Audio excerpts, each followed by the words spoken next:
with a lot of hard work and a lot of tenacity, you can do it. But the road is rough. You can do it. But the road is rough. You can do it. But it's gonna be tough. 'Cause the road is rough. Whoa!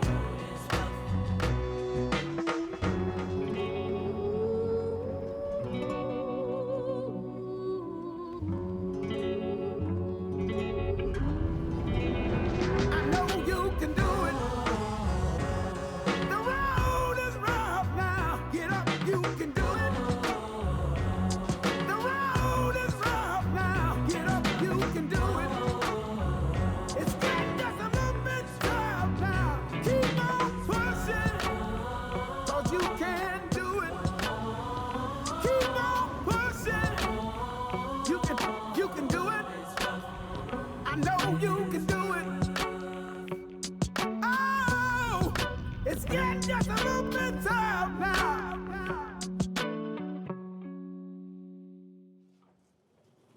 Welcome back to the NA LCS Countdown. With the new split comes a new format, and we return to best of ones this season, and it's important to note that each team will be given side selection once per matchup. Yep. We also welcome 4 new teams to the league alongside 6 returning. Those 4 new teams are 100 Thieves, Optic Gaming, Clutch Gaming, and the Golden Guardians. And I love the quality of the new organizations coming in here. Clutch Gaming's Golden Guardians, backed by big NBA teams. 100 Thieves have Cleveland Cavaliers investments, as well as Call of Duty with Nate Shot. And Optic speaks for itself from the shooter scene. So really awesome orgs I see joining the team here. It's not just teams that are getting shaken up as well. Rosters have gone absolutely crazy. It's the biggest shakeup we've ever seen. Only 9 players are returning to the teams that they played with last split. And that's just insane to me. There were 50 starters, even with 6 teams, that's still 30 players. 9? Just so few people. So as a result of that somewhat baffling statistic, I want to play a game hot and cold. With all these roster moves, I want to know which rosters you're hot on and which ones you're cold on. So Jad, starting with you, hot. Yeah, well, when I made power rankings, I put COG first, and I'm one of the only people that I feel like... Explain yourself, Crazy. sir. He's crazy. Apparently, they have 33% of the returning players to the North American LCS starting lineup because they're returning Huhi, Darshan, and Stixay. But the big thing to me in this team is those guys are better than they were given credit for last split because they had a weakness in the jungle with Omar God. And I think Rainover is going to be really, really good on this lineup. He was dominating the league in 2016, had that bad year on Liquid. About to say, you're saying this in the face of 2017. Absolute red flag. Okay. Without soul lanes, you cannot jungle well without good soul lanes, and these COD soul lanes are super strong. The meta's in the right place, and I think COD is going to do big things with Rainover. Mark, who are you looking at? Well, he likes a team that has a lot of consistency. I'm actually going to go with a new team that I think has a really nice roadmap set out. Yes, most of these guys have not played together. There's not pretty much pre-built synergy, but they went and got out a good proven coach in Prawley. The prodigal son returns to North America finally.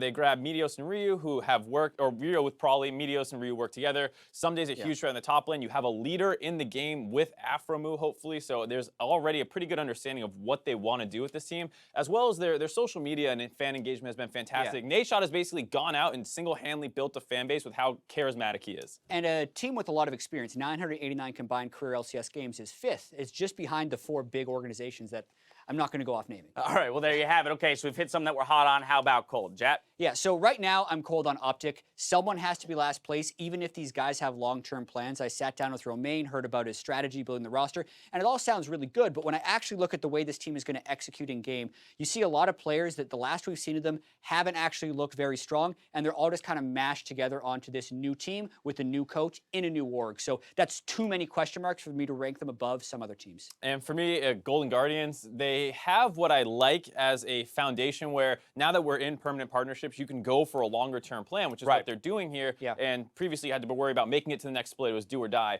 They're going for long-term planning, but that doesn't mean I'm excited to watch them play right now. This team is currently lacking firepower, in my opinion. You have High's leadership and synergy, and they're all North American, only all North American roster in the LCS. So hopefully there's more synergy, but just purely off name power, this does not look like one team that's going to compete with the top dogs. I mean, roadmaps and whatnot, it opens up an interesting discussion, rather, that we can track throughout the day and the coming weeks. But I do want to push forward. With all these changes, we decided to take a look at each matchup today and highlight the players that could be pivotal to their team's success. success. These are our ones to watch. We've got TSM's MikeYeung, Optics, Power of Evil, Golden Guardians High, Echo Fox's Huni, and CLG's Reignover. Let's start with TSM's MikeYeung. Yeah, this is game one that's going to be coming up in about 8 minutes, and it's about whether or not MikeYeung can perform, because if he shows up in the way he does in these highlight packages, TSM's probably golden, but if he shows up more like he was when he was playing Gragas later in the season and the meta shifted, TSM could be in a lot of trouble. Yeah, I mean, that's the big thing. That's why he's the one to watch. While there's much better players, most likely in this series, a lot of TSM's future success will hinge on him, and this is our first look that we're going to get on him. Next person I want to take a look at is an import, Optics, Power of Evil. A lot of controversy about this guy joining the North American LCS. Goes out, represents Europe at Worlds fantastically, going toe-to-toe with FLICKR, makes a big online pitch. Vote for me! Vote for me! Betrays everyone, goes across the Atlantic to North America, and he has a big target on his back. And as well as the fact that a lot of analysts are critical of this team so far, and they haven't even played yet. Yeah, and they're going up against 100 Thieves, two actually completely new teams, but he'll be going up against Ryu, and he would need to be lane dominant if Optic has a win condition. Next up, a mainstay of the North American LCS, Golden Guardians High. Yeah. He is synonymous with leadership, shot calling, all that stuff. And he's going to have to bring it here because he has so many young players on this team, and he has done this before with a ton of different rosters. He's worked with contracts in the past in the Challenger Series. That's what people are looking for here, more leadership out of High. And he's got to replicate FlyQuest's success from the spring of last year when everyone else was disorganized. They found order. But if you're going to invest in somebody for long-term growth with a bunch of new players, High is definitely one of the guys at the top of that list. Next up, Echo Fox's Huni making his return from the LCK after being a runner-up at the World Championship this year. And a lot of people want to write him off, but do not write off Huni. He dominated some of the best top laners in the world at MSI and the World Championship, and he crushed NA and made people hopeless a year and a half ago. So huge signing for Echo Fox. I mean, that said, the top lane landscape has changed in North American LCS since he left, with the additions of people like Someday and Flame, who have been wreaking havoc to some degree up there. But without a doubt, a strong player in Huni returning to the North American LCS. Finally, Jat's new favorite player, CLG Reignover. Let's go. Let's hear about him. Yeah, so Reignover, when he was successful, was when the jungle was more like it was right now, where you can get 2 and 3 levels ahead of the opponent jungler and don't have catch-up experience. So today, a very critical thing against C9 will be what he can do to Svenskeren, who has had some passivity problems in the past. A lot riding on whether or not Reignover can shut down Svenskeren in that last match of the day, CLG versus C9. All right, well, 5:30 ahead of the game. I'm going to ask you for your predictions with one important caveat. Starting today, we'll be tracking your predictions all split long. For better, or almost certainly. What do we agree on? I thought we agreed on first game of the day, we've got a little bit of disparity, but then...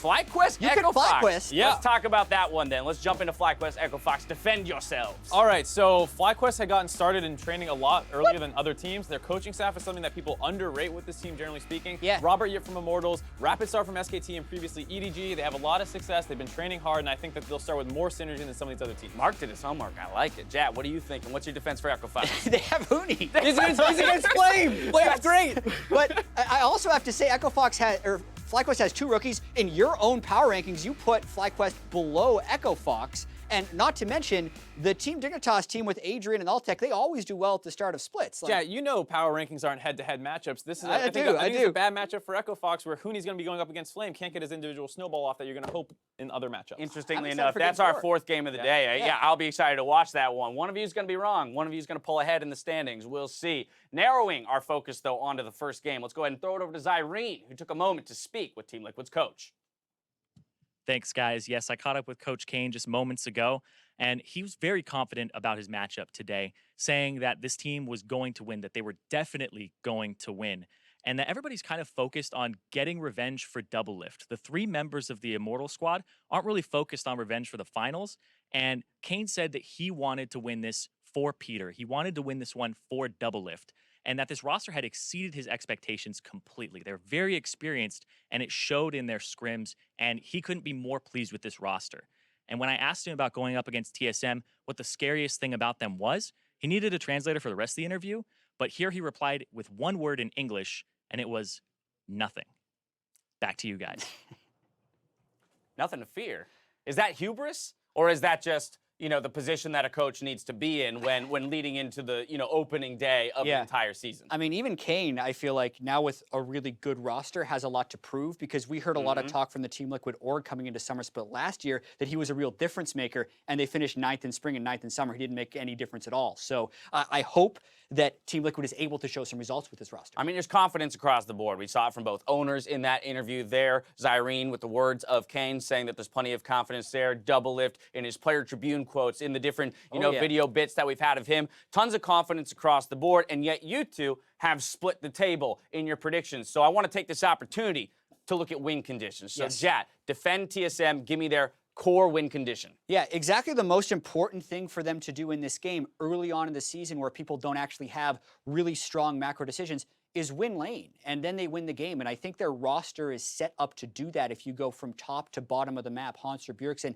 and then Zven and Mithy, the, quote, best bot lane in the West, who Doublelift is going to try and prove wrong. But for TSM to win, they just win all those lanes. I don't think there's much Liquid can do. And much the same reason, I kind of agree with you. I think TL need to make sure they don't let that happen. Get out on the map. Use the pre-existing synergy of Olleh and Xmithie, two people who are borderline MVP candidates on Immortals last year. Get out on the map, influence some of these lanes. Don't let TSM grind you down. And Zven and Mithy are not a particularly lane-dominant team, or bot lane, excuse me, so it should be okay for Olleh to try and get on the map a little bit earlier, even without maybe the synergy being perfect with Doublelift. I mean, I was about to ask, Jat, with that bot lane, again, best in the West, but not necessarily, considered to be lane-dominant duo, more of a game-dominant duo. Is that, a place that could be attacked by Team Liquid to break this win lane, win game strategy? I mean, if you look at what Xmithie and Olleh were able to do on Immortals, even with Cody's son, oftentimes they gank that lane enough to make a big difference. So there are still a lot of variables in this game, and if there is a place you attack, that could definitely be it for Team Liquid, because Doublelift getting those kills can absolutely carry a game, and he's highly motivated. I think that's something to point out, just because everyone's always concerned about the Olleh, Xmithie, and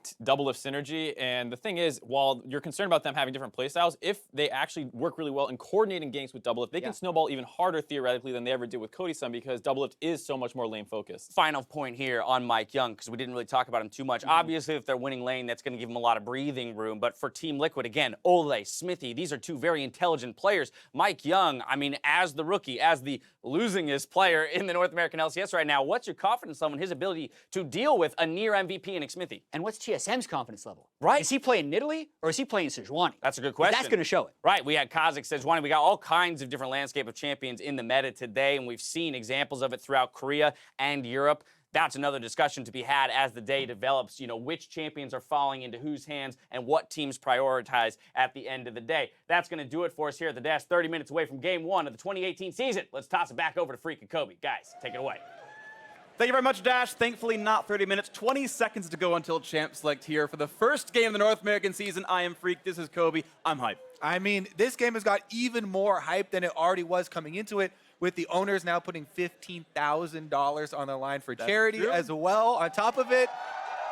So not only are we going to get to see two of the highest rated teams going head to head here in the opener, but there's going to be a lot on the line. And we started on time. And I got to say, though, I feel like Steve is more organized, though. He already knew what charity he wanted. Reggie was like, I'm going to pick one later. I'll see you in a little bit. So shout out Liquid already winning the first strike in this. But pick ban has begun, and Ornn the first ban away in the top side. And statistically, actually, across the world, that has been the most sought-after top laner worldwide in Professional League of Legends. No surprises here. Zoe actually not the #1 mid, but still scared of. A lot of the focus has also been on the bottom lane here in the meta very recently. A lot of AD carries getting banned out. The Kog'Maw, Kalista, Ezreal are kind of the main three that have been super highly prioritized. Only one of the spots taken up here from TSM on this red side, though, so it looks like some of those will get through, and there are quite a lot of options for that role right now as far as hyper carries do go from the bottom side. Absolutely. And that's even more important in this game because that is the lane they talked about everyone focusing on. Doublelift versus Zven. Yeah. This is going to be the revenge lane. It's a big hype matchup. Going to be a fun one to watch for. One final ban for TSM. Ezreal off the table. Liquid now with first pick. Of course, we are on 8.1. Runes Reforged, same patch is live. And Kalista, a champion that no one got to play for pretty much all of Worlds. Still a high priority. And Double says, are you sure we want this one? Impact gets the final say as he can click it in. But you reading lips there? What are you talking about? You know what he... I don't know what he's saying, but he's like shaking his head. He's talking about matchups. Either way, we'll see if it is Kalista. Certainly has been a highly prized champion. And no, the blind pick Gangplank you expect go to top lane, picked up for Liquid. Gangplank really thriving right now in the current meta. You know, the runes coming in, giving him Klepto as well, just really exacerbated some of the harassment and gold farming issues that people had to deal with when playing against this champion. Now, he still does retain some of the weaknesses that he had before. You can send jungle pressure up there. You can try and dive him with a strong lane. So that may be something we see from TSM, as you know, Hauntzer definitely has been one to try and exert his will on the top side. Sure. Gonna be a fun one. Ryze, we've actually seen played in top a little bit in pro so far, but you expect to be the mid laner here for Bjergsen. Of course, we all know the jokes about NA Ryze, but still a good chance for him here in this one. As it's MikeYeung's turn to lock in a champion for the team. We'll see what TSM gets second. Yeah, with TSM locking in Ryze, I would expect Team Liquid, you know, and Pobelter to go with something like a Malzahar. Ultimate is extremely good against Ryze for that short range, and one of the premier mid lane champions right now.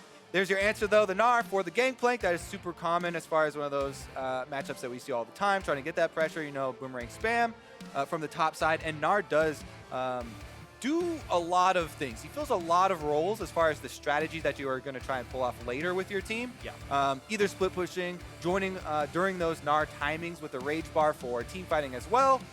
So definitely a versatile opening here from the TSM squad.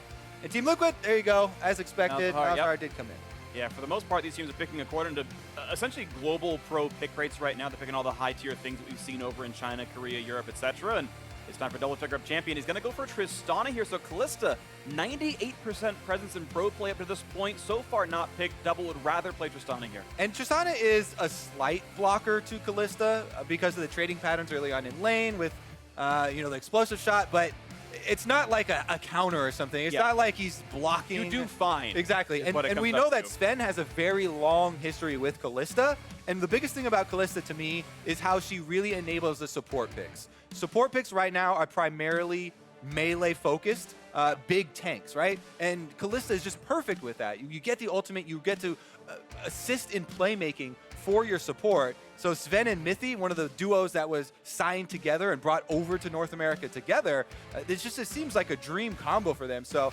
very curious to see what Team Liquid's plan is in letting this very high priority pick go over to the TSM bottom side. Yeah, of course, Liquid had considered that their more important bans were Zoe and Azir against Bjergsen there in the Ornn. They didn't want to first pick it. Not want to let Hauntzer play that one himself. So Braum banned away on the TSM side. Of course, TSM still get first pick of the second phase. And you wonder if it's going to be jungle or support in this case, but still we've yet to see a jungle ban. Waiting to see what these teams think is most important here, as Thresh now also off the table. Yeah, everybody worried about the combinations with support right now. I would say Alistar is also rising in popularity with Tahm Kench, Braum, and Thresh all banned. He's a huge playmaker and definitely something that would combo extremely well with the Kalista as far as these hard engages that you're looking for. Well, Shen's been pretty common as well. We'll see if that comes through into this one. 12 picks, 25 bans so far in pro play. So far, yeah, as you've mentioned, the two support bans. Shen is off the table now as well. We're going down and down the list. Taric and Rakan to be next up according to the online tier list, but still wait to be seen. And again, all the junglers are available, so if he wants to play Nidalee, I mean, it's not unheard of, but we'll wait to see what it really comes out for both of these squads. As one final ban comes through for Liquid, and then TSM need to round out some part of their lineup. Yeah, and Team Liquid are looking fairly scary as far as some scaling on their first three picks that they've got already. GP, as we talked about, even with the addition of Klepto, scales even harder, or even quicker, up to his early Trinity Force, and can really be a huge threat. If Kalista doesn't watch her placement in those team fights, barrel chains are pretty easy to land on short-range AD carry, even if she's hopping around, you know, as annoying as it is. The barrels are actually one of the things that you can use to slow her down. Plus, there's a Malzahar on your team, so that makes it really easy as well. And even though Kalista does hop, the speed is influenced by your movement speed, so you'll see some very slow-mo acrobatic to the barrel does hit her there. There's the Alistar Taric coming in as well. You saw the Kha'Zix away from MikeYeung, and now Liquid have to round out their lineups with the last little bit. Yep, kind of as expected. These supports filling in the two melee ones, premier melee ones left. Are we going to get a throwback here? Because Gragas has fallen a bit out of favor for the junglers, but a little bit. Xmithie definitely was always one to be the tank front line for his team. Huge initiator. Gragas still can create early playmaking. Flash body slam is still very much available. Yeah, Gragas seems to be like an NA special right now, where we haven't seen it much globally in pro play, but we've seen several Gragas picks in North American Academy play so far, actually. It's kind of most prevalent league here. Before he's going to go, though, what is MikeYeung going to play in his first game on TSM, the hover? And it's actually going to be the Shyvana in the jungle, and I think this might be the first for, no, not the first for Global Pro, but had a couple plays before, but still fun to see a champion that I think so often was maligned for, oh, has no early gate pressure, has no utility, why would you play Shyvana? It's a solo queue all-star champion, and MikeYeung shows up at TSM, and they're going to give him a MikeYeung champion. We actually did have a little bit of discussion of this on the dive, and one of the biggest things, proponents of Shyvana are always going to talk about how the sphere of influence on the map just follows her around, because after your first clear, she is incredibly imposing. Very few people can 1v1 this champion, so wherever she goes, as long as she's going to a strong area on the map for you, you kind of bring a lot of the extra pressure there, and it forces your opponents to kind of play around this point of power. It also puts more focus on early game stacking of the dragons. And since this is the team with Kalista, I really like what TSM are thinking here with building out the composition and their strategy of layering a couple champions' strengths on top of each other. Kalista Alistar is great for doing the Drakes, so we really will, not only because of Doublelift, but because of the compositions as well. And it looks like the strategies they're pulling out here be focusing on the bottom side of the map, at least for the first part of the game. Totally agree with that. We'll see if that bot lane pressure does come through. Of course, seems like a decent meta game for MikeYeung or playing Shyvana as well. Tanks are very common in top and support right now, so the engage still to be had on TSM's lineup. Of course, Liquid running double tank themselves as well, and we'll see what comes through on this one. Champ Select is over. The fans are ready. So are we, and the players loading into the game. The first game of the 2018 season for the North American LCS. TSM taking on Liquid. Let's get in the game. Here we go, lineups on your screen. Liquid picking up 3/5 the former Immortals roster from last year, but they added Impact and Doublelift, two of the probably most important free agents so far. And I mean, Liquid have put themselves together a huge super team. TSM replacing 3 of their lineup, keeping Hauntzer and Bjergsen. MikeYeung, only 1 year under his belt, but Zven and Mithy coming over from G2, 2-time European champions, certainly incredible players in their own right. We'll see which one has put together the best roster so far in the beginning of the season. All right, first off, we've got fan out with defensive openings for everybody, guarding all the river entrances. No big surprises here, but Impact is going to go, and looks like he was trying to find his way around the Krug camp, but Hauntzer saw him on his own Tribush ward and is able to let him know that he shall not pass. Meanwhile, Doublelift staring down his replacement. See what comes through on this one as they dance back and forth. They did both start Relic Shields, so an auto attack's worth 3 gold. If one can sneak one away right there, but not just yet. All right, it looks like we are going to have a bottom side start here for Xmithie on this Gragas, so a possible, top side finish there for him. With Shyvana, a lot of people only think of Shyvana as this hard farming jungler that's just always incredibly strong in 1v1s and can out-duel everybody. But for her first clear, it actually is a little bit tricky in sustaining enough health to get a very strong early clear. So there's a couple of different options that people have. There's early recall timings. I prefer the one where you try and get early Scuttle Crab spawns, because a Scuttle Crab is very easy to take and gives you very large amounts of free health, basically, because it doesn't attack back, and you're able to get a lot of extra vision control as well, which is important for her early on in the game. Quick stun and a Mithy, bit of damage there. Olleh and Doublelift. Got to get used to saying these new duo names. Zven and Mithy is easy, but Olleh Doublelift, I feel like he very rarely changes teammates, but gonna have to get used to that one. The new look for Team Liquid. Well, good. Lucky enough for you, we have Olleh on Alistar, so it's an Afromu classic, and you can just kind of remember back into the old days of his, not his first team, but the first one he got famous on.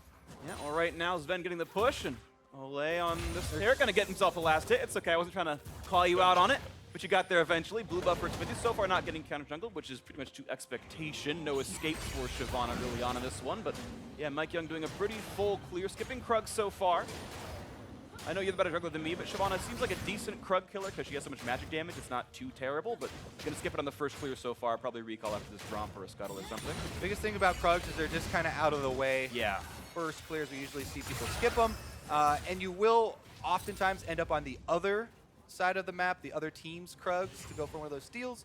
But Shyvana, as we said, has some early clear health issues, so instead of MikeYeung extending himself to go look for a Scuttle and get some health back, just goes for the recall, safe, and able to finish up the Tracker's Knife to try and get some of that important vision back down like we talked about. Absolutely. Trades going on around here. And you can see, I want to look at the top lane real quick. This blind pick Gangplank for Impact, who was I thought one of the best top laners last year, and he got a gold bag! Ooh, yeah, he got 2 actually. I saw him consume them both. It is actually on average efficient to consume them, expected value positive for consuming rather than selling. So he's rich right now. Individual money 1,200 on him, but back to the bot lane, a stun, and the headbutt backwards. Exhaust though back on his Zven. They land the stun. The attack's still coming on through. He's gonna get more damage. A flash out from Olleh, force him away, and the Rend is gonna come in and get some more damage across. 250 health left on this Taric, but out they go. Ooh, pretty bad trade there for the TSM bottom lane, as has 3 summoner spells expended just for the heal of Zven. And that is going to open up MikeYeung. He knows that he has pressure bottom side. They've got a ward in the tri-bush.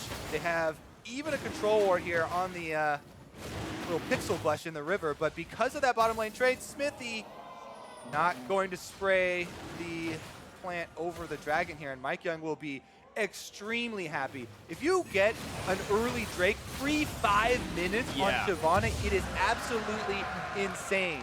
Due to her passive, she gets free armor and magic resist for every Drake that they're able to take. On top of that, it is an Ocean Drake, which is going to help out the solo laners here for TSM and maybe turn things around. Best pre-10 Drake by far is Ocean. Infinite sustain feels amazing. Impact now starting to take some control of this top side right now. Down 3 CS, but we can just find for himself. Yeah, Liquid's got to feel pretty decent about some of their lanes, but yeah, TSM with that Drake's going to feel pretty awesome so far. Hauntzer trying to shove an Impact, push him away, and it has been otherwise a somewhat uneventful early game. Liquid's bot lane summoners still cooling back up, and I don't think there's going to be a super easy all-in for the Alistar Kalista lane just yet. Remain to be seen, I guess, till a little bit later on to this one. Yep, they're just retaining control there of the bottom side. You know, as we saw in Champ Select, it was pretty clear TSM were going to be focusing around this area of the map. They've got check 1, honestly, on their list done here as far as the early Drake control. Now it's about how does this vision line on the river sort of extend, because both of them have rushed the early trackers, and it becomes that sort of early dangerous game of going for the blind invades to get your first level of the deep vision. And Xmithie, actually, there's already a support recall here. Uh-oh, getting a ward killed, but suddenly teammates around him, or opponents I should say. Bjergsen coming around as well, but Mithy slowed down by the barrel, and yeah, MikeYeung has 0 crowd control on this champion, so cannot stop the Gragas from running away. Xmithie able to get out there, even though his mid lane was recalled and the enemy support was already in a route. So a couple of extra seconds there mean the difference. Xmithie gets out, no summoner spells needed, and he did get the deep vision. That control ward around the red buff is going to be there and allow them to see MikeYeung once he goes for the red. So it'll be very interesting to see how Xmithie pass around this, because that's going to give him great knowledge of tracking MikeYeung. Who does not try to buffer the rocket tempo from Heavy Pulverize, but able to walk away safely enough. Doublelift feels fine, I guess, just saves it regardless, and he'll be okay. I do want to call attention to the fact that we're seeing quadruple Relic Shield right now in the bottom lane. Both AD carries are running that item. For those who hadn't kind of tracked since Worlds and everything else, when Relic Shield was coming back then as well, yes, Ardent Sensor got nerfed. We're no longer seeing Janna and Karma every single game, but Relic Shield itself as an item got substantial buffs. All those items got the Bandit passive for the gold on missing CS when hitting an opposing champion. They also, Relic Shield specifically, gained more sustain on it. There's a 2% missing health heal now as well, so just the value of the item went up so much in just what it intrinsically provides that it's just the best starting item now for marksmen. And around 12 minutes, you'll see them upgrade to Targon's Brace and get about 400 health out of that upgrade. And as you kind of alluded to, the other support items have been buffed as well, and we've been seeing those in the jungle, in solo laners even, starting them as far as Spell Thieves and the like. So maybe even on in further games, as the day goes on, we can see other variations of the gold income. Yeah, I have expected Spell Thieves Nidalee out of MikeYeung or Evelyn, something like this. It's really, really common on AP jungle specifically, or very passive top laners like Nasus might go coin. All right, we are going to have the blue buff spawning net here for MikeYeung, and the Team Liquid vision, it's been pretty good. They've been able to track him very well. We were talking about kind of the sphere of influence that follows Shyvana around. They've been able to easily navigate around this, and both teams pretty much dead even right now as far as the gold is concerned. Really, the only difference is the big Drake that TSM were able to take early on, and obviously it does have further reaching benefits. One other big change that happened in the preseason is jungle farm is actually a bit more stabilized, where every camp is worth 4. So it's a lot easier to actually track who has been getting more gold out of the jungle. So MikeYeung up about 14 CS over Xmithie means he took about 3.5 more camps than Xmithie overall, and the gold lines up pretty cleanly with that. Blue handoff here should go pretty seamlessly. Xmithie's going to take a look. You can get lucky, but it's unlikely. I mean, it's just going to pause the smite here. They have to wait for it to explode first. MikeYeung takes a little extra damage from holding that blue buff. And meanwhile, that delay is going to maybe cost him... actually, it doesn't cost him any minions because of the Voidlings there from Pobelter taking the turret shots. And now he's going to get his early roam off there. So this is kind of cascading pressure from the blue stall up to the top side. Let's see if Hauntzer is going to see this one coming or not. No magic, no health on Hauntzer, but does dodge away from the first bit of damage. Flashes out of the slow beam. Here comes the E into R. The Nether Barrel's going to show up, and the Malzahar going to make it an easy combo. He's got no way out. Nullifying Orb Beams, nothing. First blood to Liquid. I love connecting the dots here. Xmithie delays the blue, allows Pobelter to push his wave in fully on the mid turret, and then he gets off the roam without any communication from TSM, signaling Hauntzer to back up. So once Pobelter's here, it is too late. Yeah, there's a flash. That makes it easy for Pobelter to know he's already used both of his mobility tools. He walks in, gets all spells down, and it's an easy first blood for Team Liquid. That being said, the gold is still very close. And unfortunately, a wasteful flash for Hauntzer. It didn't build him nearly enough distance. He was already getting hit right there by Pobelter, so it was a completely wasted flash. Hate to see it, but he has down an extra summoner that he maybe didn't need to burn. As you mentioned though, Kobe, yes, gold is equal, and even though TSM is down 300 gold, they still have that Ocean Drake, which does give them some level of power that doesn't really show up in gold, the next Drake spawning in 30 seconds. And that's an interesting thing, because when everyone is looking at the offseason, and TSM made this, all right, we don't have any action there. When TSM made the changes, right, importing Mithy and Zven, signing MikeYeung, a lot of it, they keep on citing communication and these coordination issues. And the first play of the entire season where they give up first blood is a Pobelter just straight up roam from the mid turret where they saw him up to top side to be able to secure that. Yeah, just said, Mia mid, he's not there, he shoved on the turret, he could be anywhere, and Hauntzer just stays in lane saying he's not coming top lane, and he was wrong about it. Drake comes back up, MikeYeung wants it. Yep, meanwhile, we got to refocus in on the game plan there for TSM. It was completely bottom lane centric. They're exceeding the vision control here around Dragon, fully into the red quadrant of the jungle. They also have a Ryze who has a very big sphere of influence as far as the range he can teleport with the ultimate, so it really opens it up for MikeYeung to just stack these dragons. They have the Kalista bottom lane. It is not a fully, completed Bork or anything, but they're keeping the bottom lane pushed in, and we'll see if there's any sort of contest. Well, Taric, Tristana are starting to come around a little bit. They are going to be first on the play. Mike very low. Yeah, down to half HP. Cloudrix with the highest single target damage. A stun goes in, but a nice rocket jump buffered properly by Doublelift gets himself out, but now no one's really around to stop. Gragas is close, actually. MikeYeung getting him If he ulted, he could get a kill. He would be close, but no, the smite's going to come in time. Double Drake picks up the TSM. All right, smite comes in. Drake kill comes in. MikeYeung going to heal right back up and go back to farming his jungle. But again, it's all about that bottom lane bodyguard style. The Alistar Kalista incredibly threatening early on. They're post to level 6, so the playmaking is absolutely insane for that duo. And the skirmishing around Drake is very dangerous for Team Liquid. Interesting to see both teams sticking to their guns here as far as their strategies. A little bit of top side there for Team Liquid, and bottom for Team Solo Mid. This is kind of the first time all game the Team Liquid bottom lane has had a chance to shoot this bottom turret, but because they went to help the Drake and took a recall off, a lot of time here, this turret down to half HP, kind of matches what TSM had done to that turret earlier on. Turret teleports are available for all 4 solo laners, by the way. Because remember, this is a 4 teleport game. Yep. A couple of those with Spellbook as well, so they'll be reduced. And it does make it fairly difficult to track those cooldowns. And those games can get extremely hectic. But as of right now, everyone should know that they're all available. Yeah, they are right now. We'll see what happens. MikeYeung wants to steal the red buff, and he's going to lock in, and didn't judge the instincts quite right. Xmithie gets the last hit, but now lands the body slam, lands the ultimate available, and he's going to get out before he's in range of Pobelter's ultimate. But now it's Bjergsen in melee range, gets a shield, and does not get ulted himself. As now here comes the dual lane. Mithy on the other side of this one. As long as he can get his teammate around, Zven can save him, but he's got to buy some time for himself. He's going to lock in range, pulls him in, he will stay alive, and saves Unbreakable Will. Mithy said, no, we've got enough time. Zven's going to be here. He's got my back, and he was right. Honey Fruit for him to heal up a little bit as well. And remember, they do have an Ocean Drake. Right now, though, it looks like there's a collapse on bottom. A lot of damage. They know no ulti for Kalista. Plenty of damage here. Exhaust. Here comes Gangplank as well. The flash forward. Double also knock him back in and does so. Another pushback, and Doublelift gets himself the kill. 2-0 to Liquid. As the chase continues, they're all going to turn invulnerable thanks to Olleh's ulti. The chase is on Mithy at 200 HP, maybe a little bit more. The flash to double stun.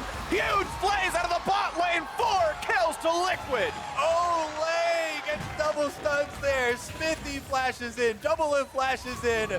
Everybody's going full throttle here for Team Liquid. They're going to be able to snowball this into first turret gold as well. And this is a very big swinging point for them. Absolutely massive here on this one. Gets back to the mid lane, keeps the turret in a decent enough spot. Yeah, takes some damage, but shouldn't die to Bjergsen out of this turret. He's going to try, lands another skill shot. Nicely done, Bjergsen. And you hear the crowd starting to chant for Liquid, having a great start in this one. Yeah, you can tell there's a lot of Doublelift fans out there, and he gets a little bit of the taste of the revenge he's looking for. You can see there the Taric stun recalibrated a little bit to land that one. Good ultimate from Xmithie, knocking Zven back there. And this was right after they had blown the Kalista ultimate already from the invade where MikeYeung earlier on had gone for the red. Then we have some more flashes coming in there with the Taric stun on once again to land the extra kills. And that is so much money quickly put into the pockets of Doublelift that he's got Infinity Edge done, plus a bunch of attack speed here with his boots and the extra dagger. Now we'll see how lucky can he get with those crits, because it's still a fairly low percentage chance, 8%. but he does have the multiplier already. Yeah. So he's definitely big. If he lands the crits, he's big. He's also already upgraded to Targon's Brace, so he's basically got a giant spell in that inventory slot. As soon as he starts getting some last hits, he'll stack that back up. Or I guess once he finishes the quest, he's only 650 so far. But soon enough, as long as Olleh comes back, and that actually makes it an important strategic point, Olleh needs to share gold with Doublelift to get him that shield. Meanwhile, we also have to keep track of the vision wards, and there are actually a lot of pings as well from Team Liquid. So it's not only the wards that Team Liquid are putting down, but they're also tracking TSM's wards. And sometimes the information gained when you know where the enemy's wards are is even more important than the ones that you're also able to get down. So a lot of control here as well from Team Liquid, in addition to the 4 kills that they've got. They're really exerting their will on the map right now. Absolutely the case. We'll see what's next for them.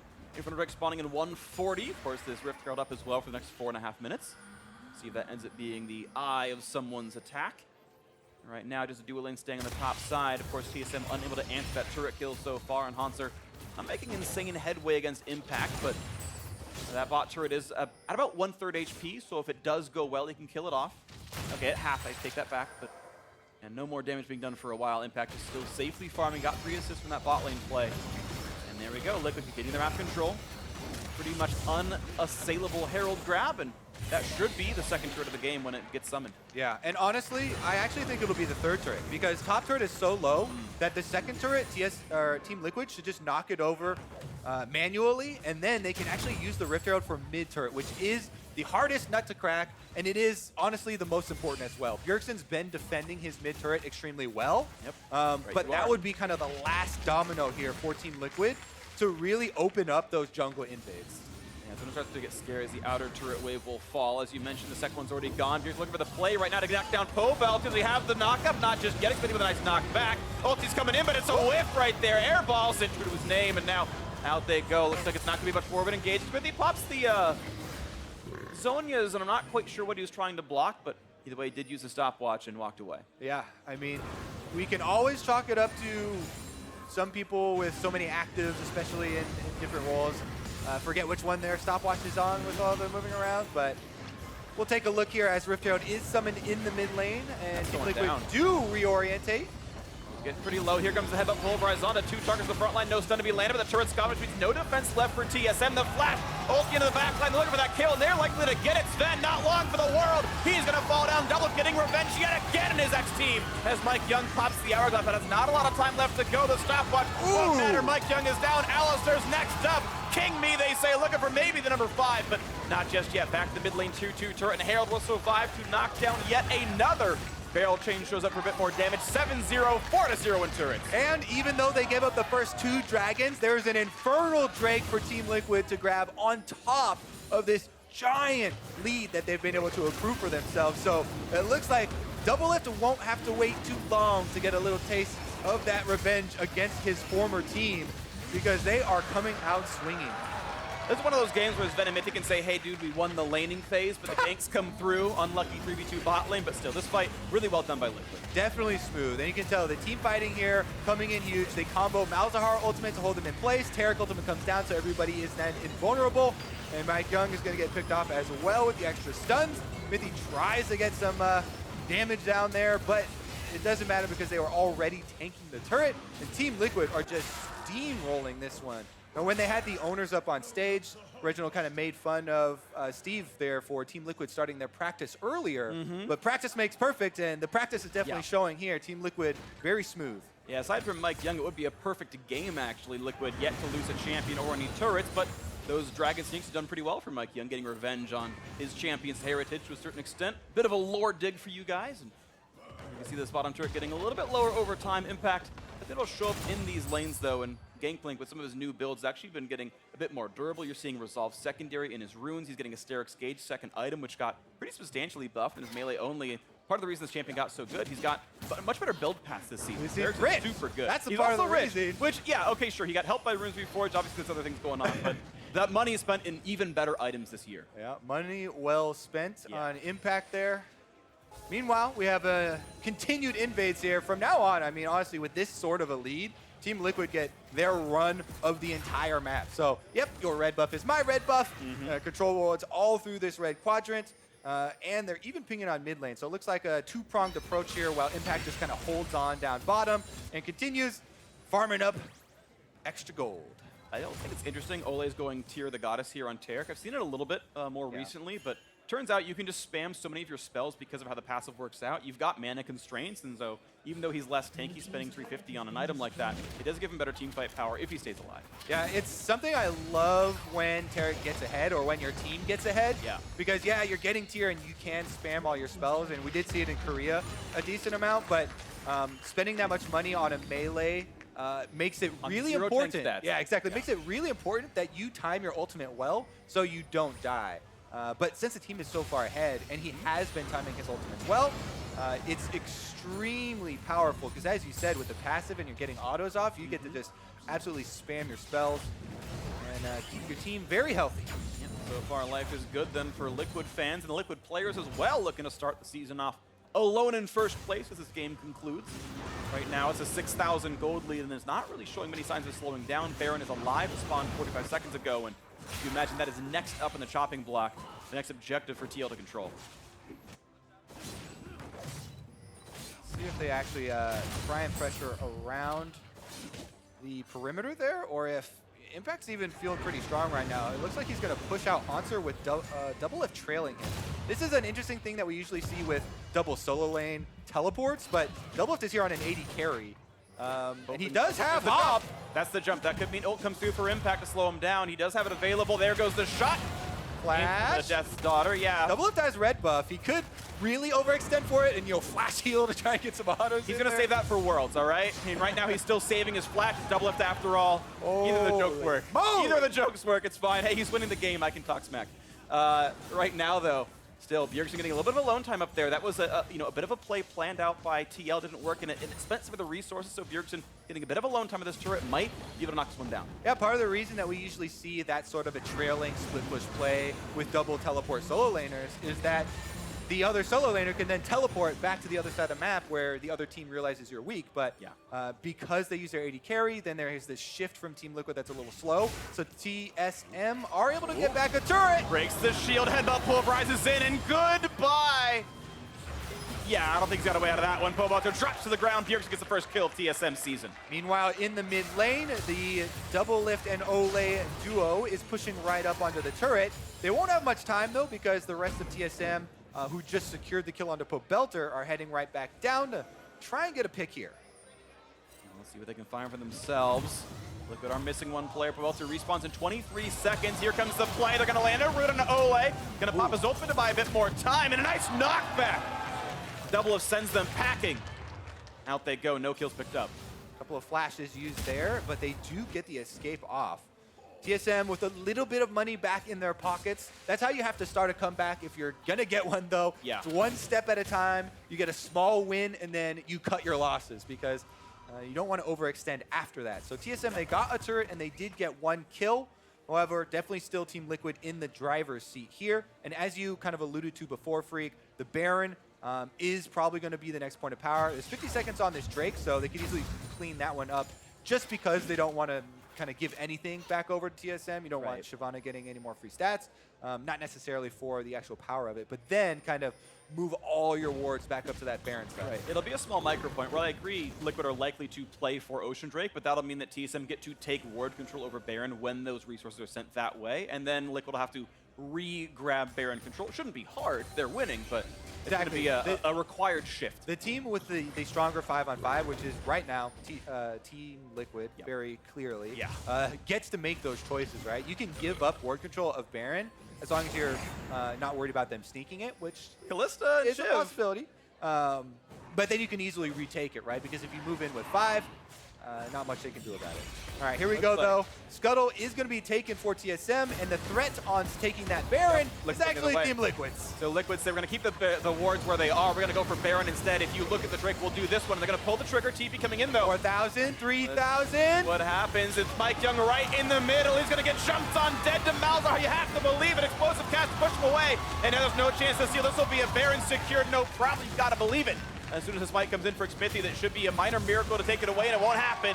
A kill plus the Baron grabbed by Liquid. They made the right call. Ooh, that was definitely some miscommunication from TSM there. MikeYeung goes in. Maybe they thought it was a little bit lower, or they thought they didn't have any other chances, but maybe just committing him for a steal attempt. At that point, though, this is all Team Liquid right up the middle. 5v4, no jungler, Baron buff on, and Hauntzer is gone. Double with his 4th kill of the game. And as the ulti gets sent, Mithy gets sent back to the base, but doesn't really matter. Next wave's coming in about 15 seconds. TL again with map control can push anything they want. So because there's so many resources out on the map right now, all the other neutrals, red, blue, and dragon, I was thinking that there might be a reset from Team Liquid, but they're just grabbing the red for Doublelift, and it might make this end game push. 23 seconds still on Hauntzer respawning. 5v4 with Baron is one of the best push times you can get right here. Their gold lead also 9,000. Inhibitor going to fall. Now's the reset. They won't have another wave at a turret until Hauntzer comes back. 12 seconds here left on Hauntzer. So TSM are just keeping Bjergsen splitting on top, but Team Liquid will retreat back to collect all those resources, and Inhibitor down means they can immediately return out to the map. But there's the play. Yeah, it definitely was. Okay, so it was a steal attempt, basically. It's like it's one of the suicide steal attempts. Yeah. They don't think that Mike is going to come back alive from that mission, but there is a chance that he gets in there when it's low enough, I guess, for the steal. So they kind of sent him in on that one-way mission, and said, "Good luck. Hope you can get the steal." I feel like there's still a chance that it wasn't on purpose, because like I was looking at how he's moving, and he walked into the circle, but he wasn't like going to one side of it. It looked like he was just walking in. Oh, I got teleported. But with those things, we have to wait for the listen in on the comms. Could have been either way, but you're right. It was a nice attempt. Sadly, he couldn't get away. He had burned his stopwatch earlier, couldn't buy more time in the pit, and obviously Liquid played the fight very well. Malzahar guaranteed it, and everything was fine. Respect how Doublelift took the Drake, by the way, though. He knew Red Buff would kill it. It was actually really clever. Props to Doublelift for a nice Drake kill there. Stylish. It was stylish. I love that. It's that Zed-esque walk away, you'll die, don't worry about it. All right. Meanwhile, again, the point that you brought up, kind of the clean looking play here from Team Liquid. It looks like, you know, most of this game they've been fairly calm with all of their plays, and the way that they play that Baron, you know, they just pull right back off it. Has over 2,500 health left, so there's no chance of the steal coming through, and they just focus on the enemy jungler, then regroup to retain the objective. Now they're making their push on bot side. These super minions already are requiring the attention of Zven there in the mid lane, so TSM can't mount any sort of counterattack until the second inhibitor turret, and this one's going down quickly too. Nice knockback gets rid of Mithy to buy them a few more seconds, but be careful because Pulverize is still available if they need it. So far, no engage yet. TSM still waiting for the push to come through, looking for something to have happen. Hoping to find that comeback engage down 10,000 gold. Now just staying with the siege mid lane, starting to stack up soon enough. Mithy again posturing the front side, gets done. Here comes the big Taric to buy some more time. Mithy's not going to have a good target to go for. Pulls back in. Olleh suppression on the top side. They're going to knock down Hauntzer yet again. Another death for him. And it's going to be a kill on a Mithy as well. The flash not going to get Zven just yet. He's cutting the back line, but still gets pulverized in the back. Gets a body slam to the face. And now he's still trying to kite away as everyone else staying alive. Bjergsen gets across it, but doesn't really matter at this point as the team around him is dying. The turrets are falling. The structure's being destroyed. And under 30 minutes, Liquid gonna shut down TSM in the first game of the split. And Doublelift gets revenge on his old team. Off-season money well spent by Team Liquid as they take down the defending champions. Doublelift gets a little bit of his revenge. And they've got some early season success. And $15,000 to City Year, courtesy of Andy Din. Thank you very much. A bet well placed. And that's the new look of Team Liquid. One of the big super teams this year, power ranked by many as the second, maybe third best team in North America, but right now in first place, giving maybe a single death, I think, to TSM, which is a great way to start your season. Definitely true. And look at that. They're definitely happy about the success that they had in that game. And honestly, it looked so smooth for them, aside from, you know, the bottom lane composition there with the Shyvana, the Kalista, and Alistar. Kind of expect that to have control of the Drakes, and TSM did a good job with those objectives. But aside from that, the game was pretty much all Team Liquid. Totally agree. And I think Liquid's going to be a hard team to, in some cases, talk about after the game because every player is so damn good. I went and looked at the damage graphs, and it was actually impacted by a lot, doing the most damage on his team. And it's a player that we almost never talk about the entire game, and yet played pretty much perfectly. Just talk about how lane rich he is. control.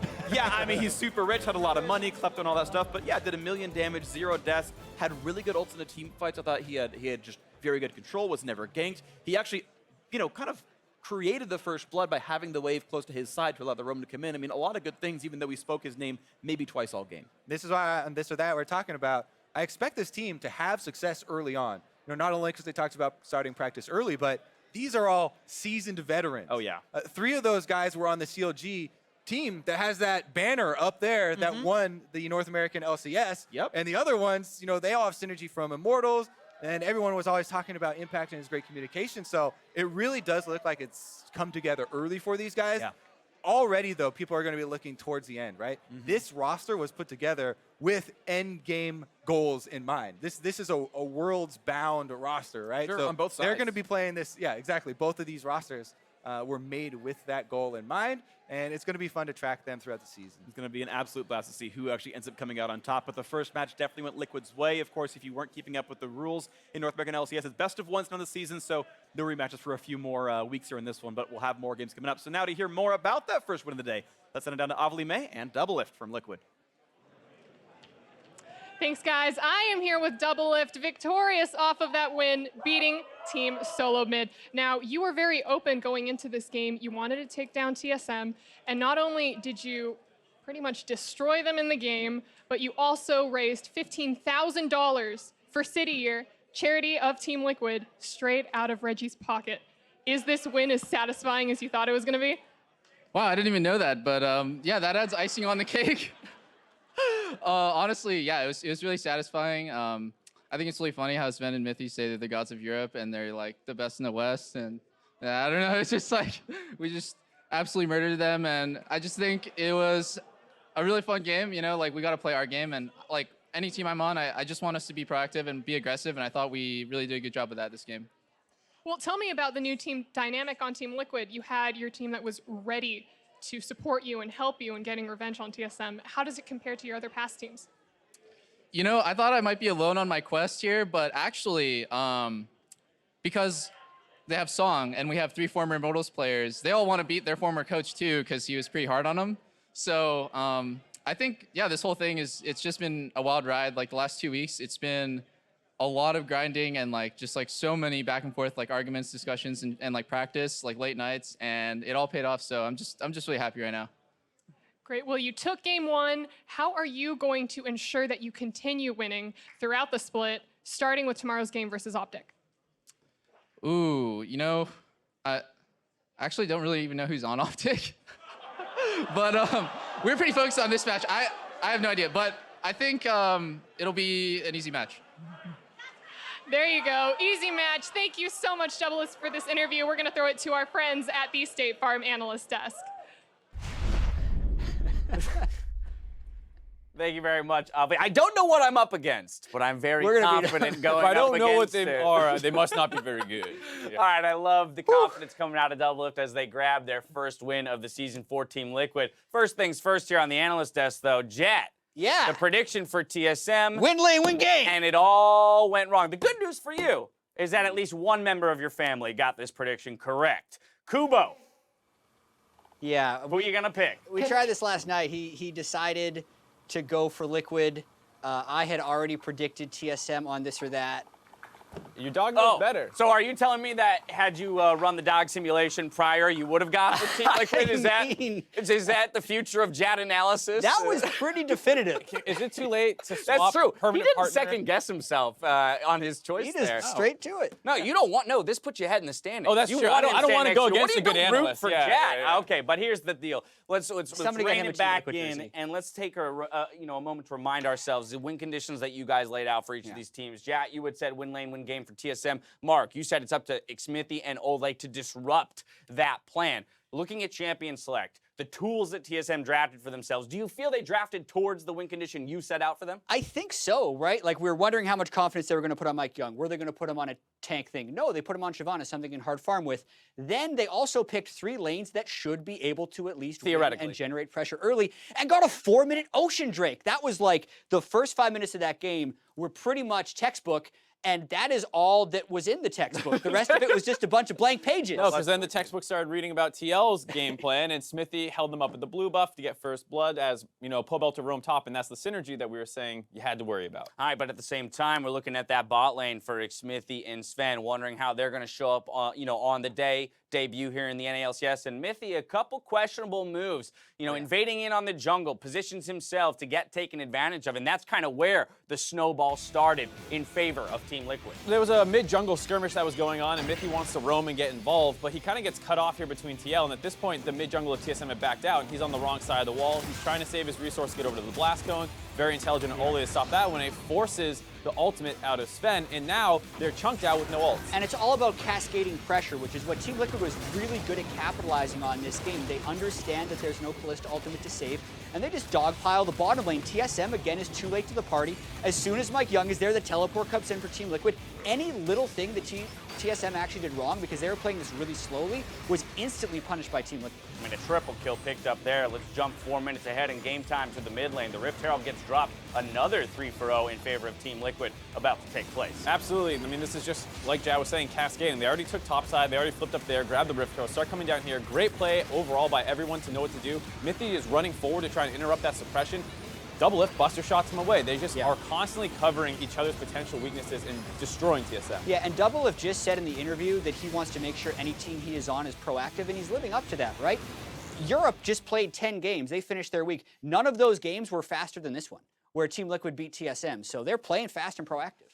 I mean, that's one of the things people would talk about a little bit is how much slower they generally play in Europe. The bot lane of Zven and Mithy, not known as being a particularly aggressive bot lane. They got run over. And yeah, the dog pile that we're talking about here steamrolled them. I mean, it looked like 15 minutes in the game, they had swapped win conditions. All of a sudden, Team Liquid is winning 3 lanes across the board, and that's where I kind of want to start looking at individuals on each of these rosters. We talked a little bit about Zven and Mithy and kind of the poor performance and showing up here. I want to look at bright spots for Team Liquid. Who was overperforming in the face of their championship match or champion matchups? I think it's the kind of thing where it's very easy to look at the mid bot and how they all did, but I was particularly impressed by Impact because I think he was one of the people that everyone was saying was a bit of a reach on the side of Team Liquid, that they overpaid for him, and that sometimes in the regular season he's like the 7th best top laner, but here he took GP first pick early on. Hauntzer gets the counter pick, can't do anything with it, and then once the roams start coming in, Impact becomes completely online, has ultimates down the bot lane, is following up with the rest of the team. I mean, survives that first 8 minutes, then gets the kill, is able to use his ults proactively towards the bot lane, and that's where I return to this Doublelift point,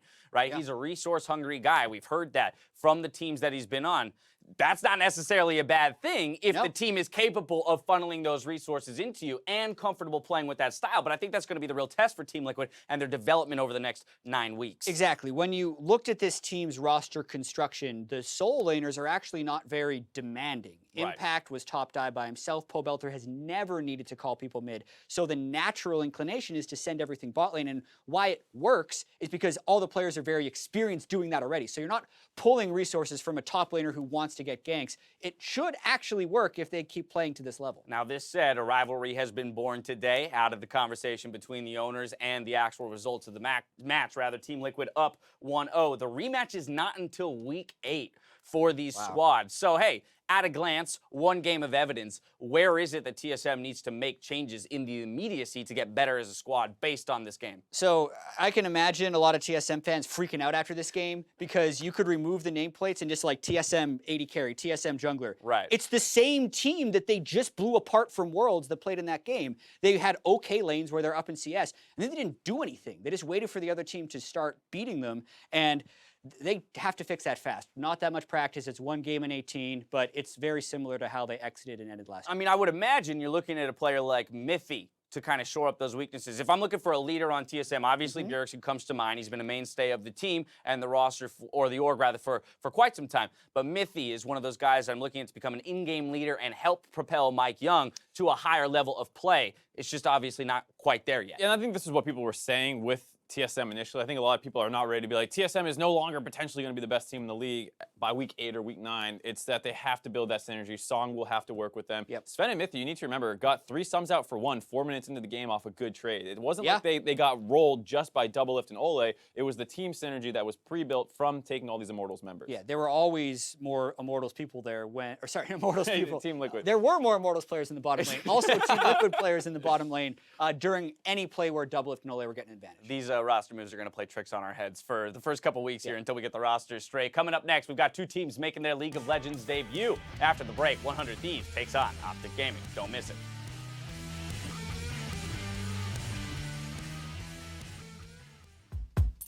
Welcome to Assist of the Week, presented by State Farm. Since we know the importance of lending a hand, we want to highlight players and plays that help the team bring home the big W. If you have a favorite assist during week 1 of the NA LCS that you want us to highlight, tweet the clip with the hashtag NALCS and the hashtag StateFarmAssist, and we may feature it in a future episode. So get out there and bring some support.